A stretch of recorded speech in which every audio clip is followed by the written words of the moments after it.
Hey guys, Joel here, Greywolf TV. We're on to episode 16 of Fringe of season 2. I'm not going to even attempt to do much of a recap from the last episode because there was so much information in it and there was quite a big reveal. All I will say is it ended with Olivia now regaining the ability thanks to Walter and the Cortexophan in her system, and her being in a heightened state of fear has now figured out that Peter is not from this universe. So we're just going to pick it right up from there. This episode has to carry on from there. I'm going to be very disappointed if it doesn't. So let's just find out. This is episode 16, 1985. The mobile telephone can be made much smaller, I assure you. Does this work? Not here, not yet. This phone is digital, not analog. It is technology from another universe, an alternate universe, just like ours, but more advanced in some areas. Are you suggesting you somehow visited this alternate universe and acquired this advanced technology? No. It is theoretically impossible to go there. Then how did you come to possess this? You are looking through a window into another world. That's sick.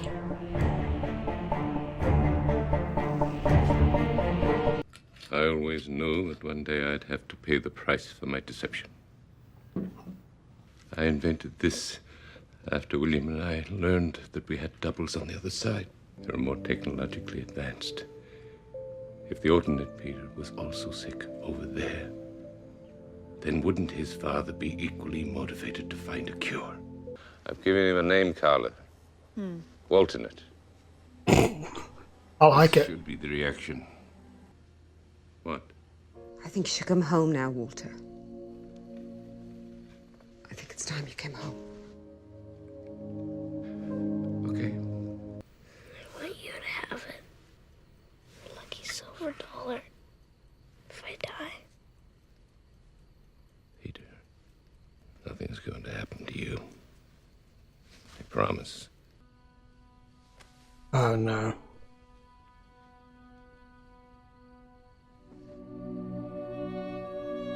He's gone.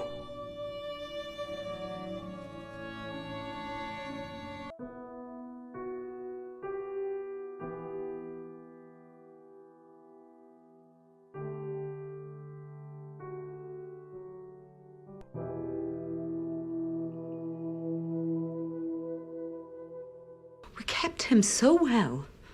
We never let anyone else get to know him. We did the best we could. We dealt with what we were given.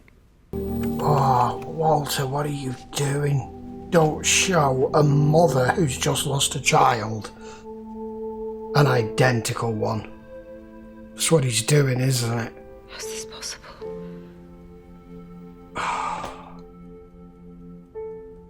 Yeah.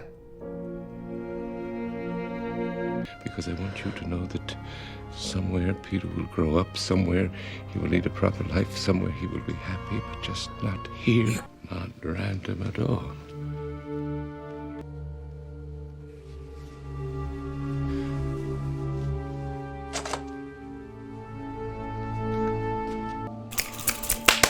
What the fuck's he doing here?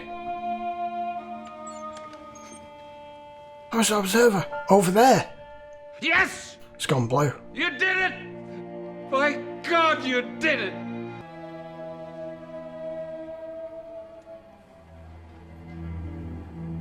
No, no, no, no, no!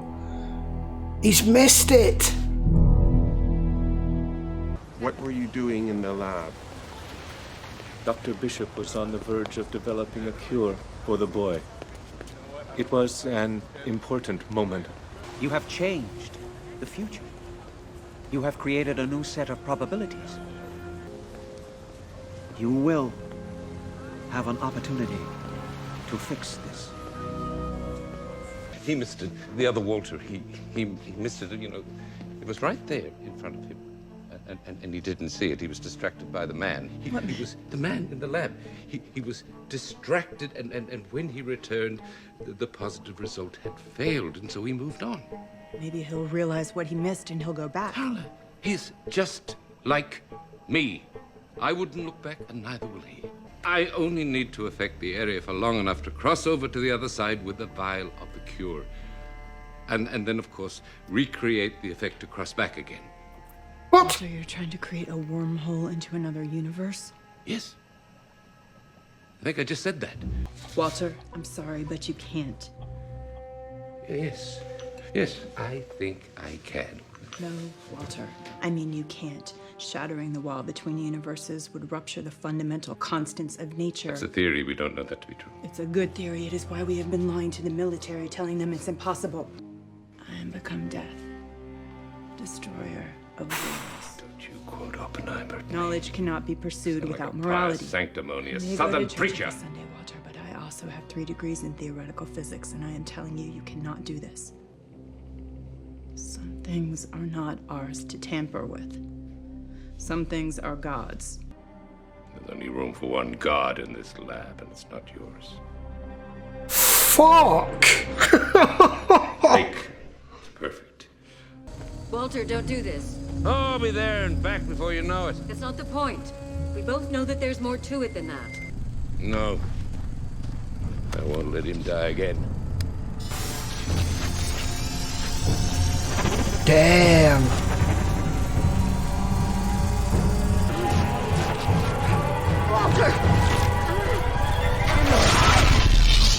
Holy shit.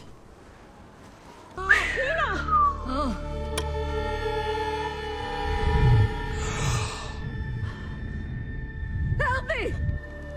Her arm. Whoa, wait a minute. Oh no. Oh, you've got to be kidding. Mom? I want you to have it. He's saying the same thing. My lucky silver dollar. Okay. I want you to have it. If I die. Nothing is going to happen to you. I promise. Walter? Uh-oh. Here, I thought you were working late at Cambridge. I, Walter, what are you wearing? Where'd you get that coat? I think I found a cure. I need to take him back to Cambridge, to the lab. I need to leave now. Yes, yeah, of course. Right, Peter, darling, get up and we're going to get you dressed. Darling, let's get you out of this. Oh, this is awful. Good boy. I think you should stay here. What? I need you not to doubt me.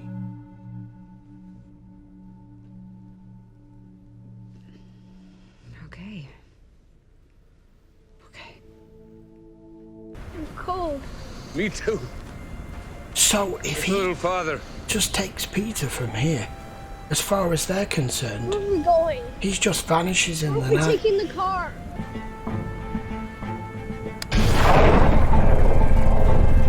That is nuts. Hold on tight, son. And now it's not snowing.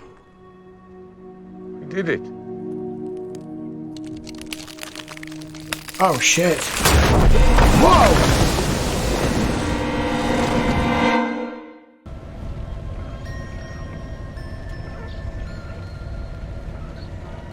Is he okay? This is the story. Who are you? Makes sense You're now. the man I saw. He won't live much longer. You must fix him. Your lab is 6 miles from here. Why did you save us? The boy is important. What the He hell? has to live. This is the boy I showed you. I took him. The other Peter. It was the only way I could save him. He's not ours. I have to take him back. And that look is all you need. But I realized at that moment that you couldn't. That despite what I'd promised, what I fully intended to do, that I could never take Peter back. I saw in her what I feared most in myself when I saw him. God. It was the first hole, Olivia. Damn. The first breach. The first crack in a pattern of crack spaces between the worlds. And it's my fault. It is.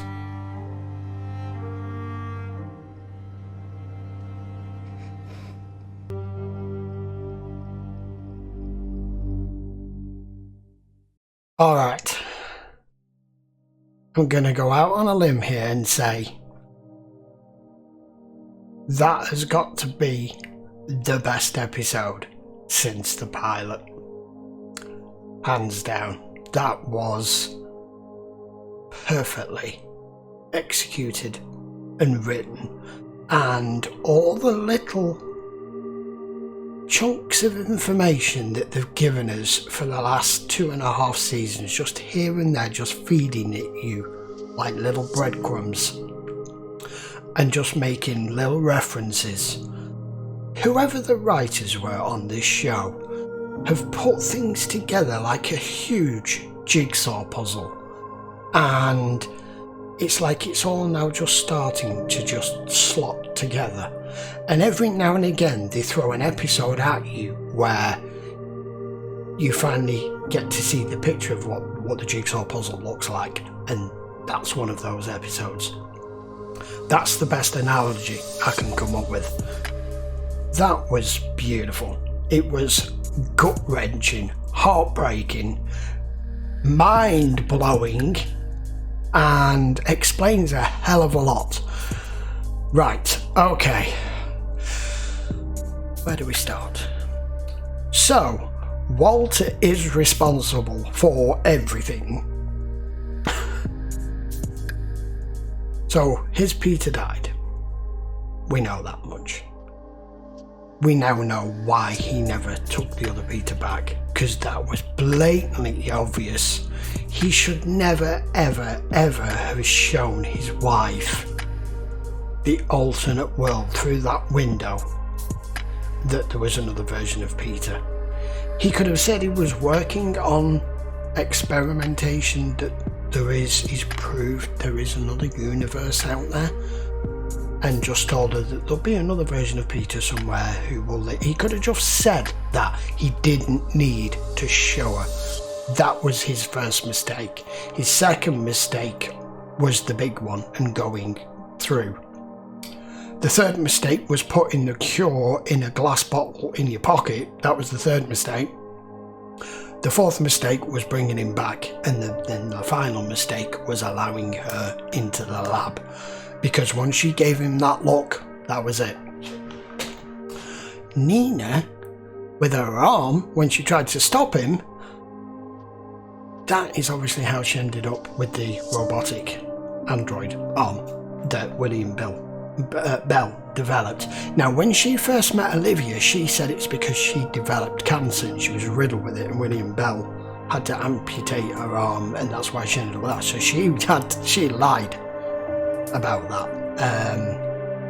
So Nina and Walter go way back. I didn't know that. But the one line, the one sentence out of that episode that will stick in my mind for the old Walter that we've now just become accustomed and introduced to was what he said. There's only room for one God in this lab, and it's not yours. That is just fabulous. The absolute sheer arrogance and hubris of the man, of how he was back then. Because him and William Bell were playing gods. They wanted to be God and take over everything. They'd already, with all the experiments they were doing, pretty much changing everything we thought about human existence. Now they've discovered parallel worlds and being able to do things with that as well. They were playing God. Which is why she quoted, his lab assistant quoted Oppenheimer, and he got pissed. But damn, Walter was so serious, ruthless, and single-minded. The bit that really tied in nicely for me, which they put into that, was the reason why all this came about wasn't simply just because our Walter's Peter died.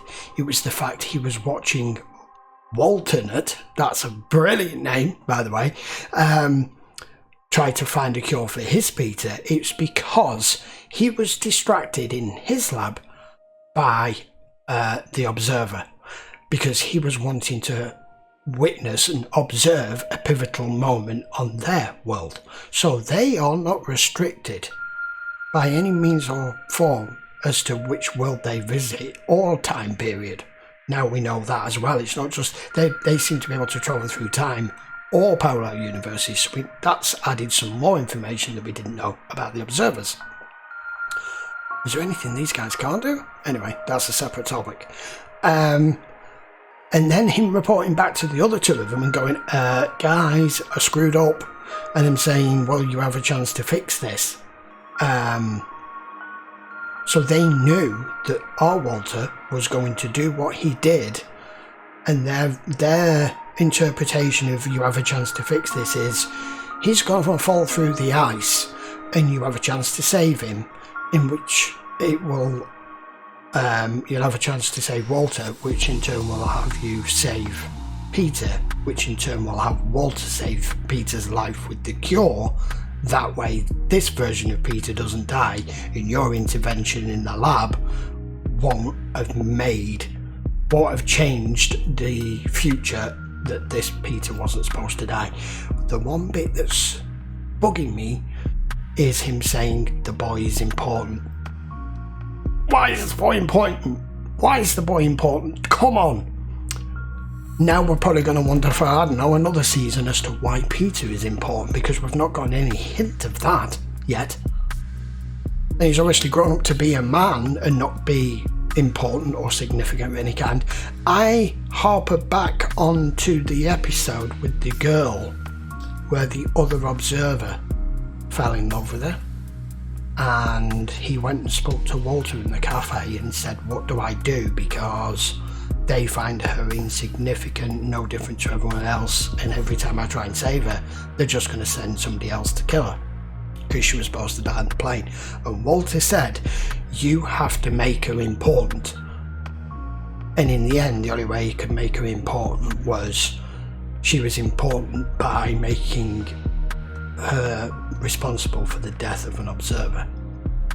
So it could be taken in that interpretation, possibly, that the boy is important, meaning Peter, he may eventually be important where he does something that affects one of them that makes him important. I don't know, it may be the same sort of thing. It may not necessarily mean that Peter's important.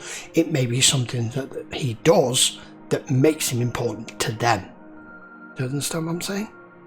If you remember that episode. I'm just trying to think of the interpretation of it.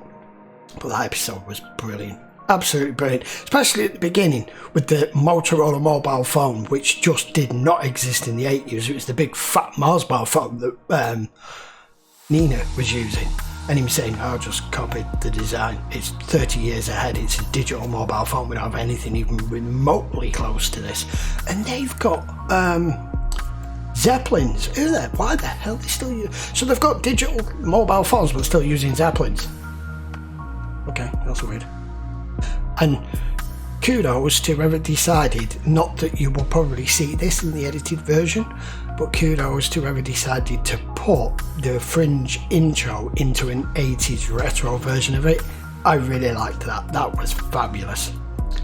Where we go after this episode now, I have no idea, because that was all Walter sitting down to Olivia and explaining in detail from start to finish how, what, why and where it all occurred and what happened and who is actually responsible for it all and how Peter ended up here.